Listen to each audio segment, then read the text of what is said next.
అందరికీ నమస్కారం. ఈరోజు మనం ఒక చాలా పాత, శక్తివంతమైన ప్రార్థన గురించి మాట్లాడుకోబోతున్నాం. దాని పేరే మోహినీ కవచం. అసలు ఈ మూల గ్రంథాలు దీని గురించి ఏం చెబుతున్నాయి? ఇందులో ఉన్న వాగ్దానాలు ఏంటి? పదండి లోతుగా పరిశీలిద్దాం. మొదటగా ఒక ఆసక్తికరమైన ప్రశ్నతో మొదలుపెడదాం.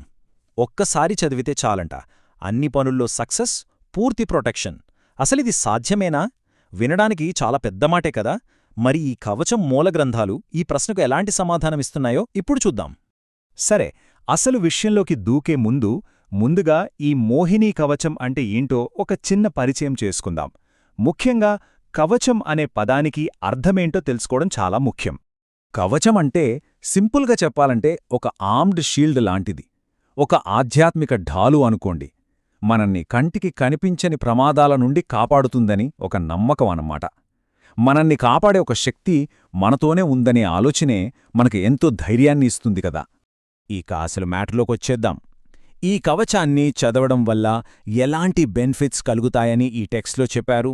ముందుగా జనరల్ రిజల్ట్స్తో స్టార్ట్ చేద్దాం. ఇక్కడ చూడండి, 4 ముఖ్యమైన ప్రామిసెస్ కనిపిస్తున్నాయి. చేసే ప్రతి పనిలో విజయం, అన్ని రకాల ప్రమాదాల నుండి రక్షణ, కోరుకున్నవన్నీ జరగడం, ఇంకా శత్రువుల నుండే ఇబ్బందులు లేకుండా పోవడం. ఇవి ఎవరికైనా కావలసినవే కదా.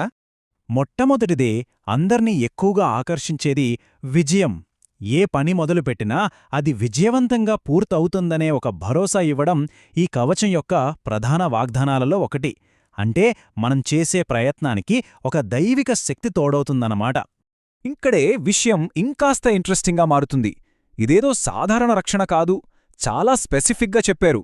భూతప్రేతాలలాంటి నెగటివ్ ఎనర్జీల నుండి, అలాగే అడవి జంతువులలాంటి భౌతిక ప్రమాదాల నుండి కూడా ఇది కాపాడుతుందని గ్రంథాలు స్పష్టంగా చెబుతున్నాయి. ఇప్పటిదాకా సాధారణ ప్రయోజనాల గురించి చూశాం కదా. ఇప్పుడు ఇంకొంచెం డీప్గా వెళ్దాం.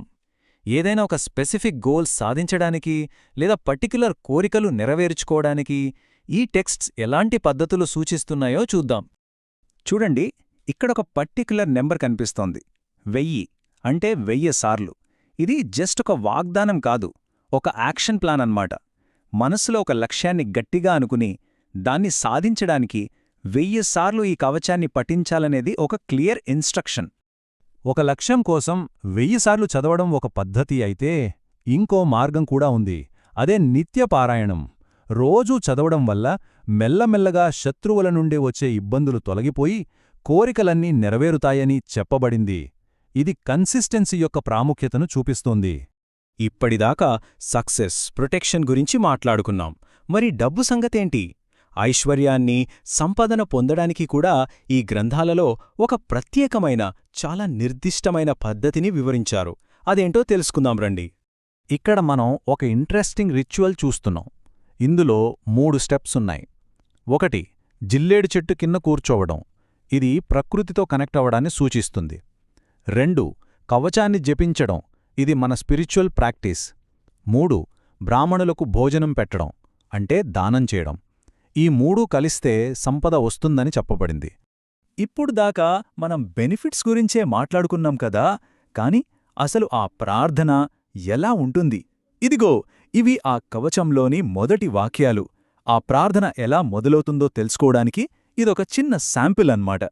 దీని స్ట్రక్చర్ ఎంత అద్భుతంగా ఉంటుందంటే, ఇది మన తల నుంచి కాలిగోటి వరకు శరీరంలోని ప్రతి ఒక్క భాగాన్ని పేరు పెట్టి పిలిచి వాటిని రక్షించమని ఆ దైవాన్ని కోరడం.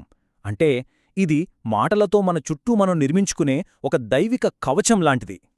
సరే, ఇప్పటిదాకా మనం చాలా విషయాలు చూశాం కదా. ఇప్పుడొక్కసారి క్విక్గా అన్ని పాయింట్స్ని రీక్యాప్ చేద్దాం. సో, సింపుల్గా చెప్పాలంటే ఈ కవచం రోజూ చదివితే విజయం, రక్షణ వంటివి ఇస్తుందని, ఒక స్పెసిఫిక్ గోల్ కోసం 1000 సార్లు జపించాలని, సంపద కోసం ఒక ప్రత్యేకమైన ఆచారం ఉందని, ముఖ్యంగా ఇది మన శరీరానికి ఒక ఆధ్యాత్మిక కవచంగా పనిచేస్తుందని మూలగ్రంథాలు చెబుతున్నాయి. చివరిగా ఒక ప్రశ్నతో ముగిద్దాం. ఒక్కసారి ఆలోచించండి. యుగాలు మారాయి, టెక్నాలజీ ఇంతగా పెరిగింది, అయినా సరే రక్షణ మరియు విజయం అనే మాట వినగానే మనలో ఎందుకు అంత ఆసక్తి కలుగుతుంది? బహుశా మనందరిలో ఉండే ఆ ప్రాథమికమైన కోరికలకు ఇది ఒక ఆధ్యాత్మిక సమాధానం ఇస్తుంది కాబట్టేమో. ఈ ప్రాచీన కవచం సందేశం నేటికి ఇంత శక్తివంతంగా, ఆకర్షణీయంగా నిలిచిందేమో ఏమంటారు?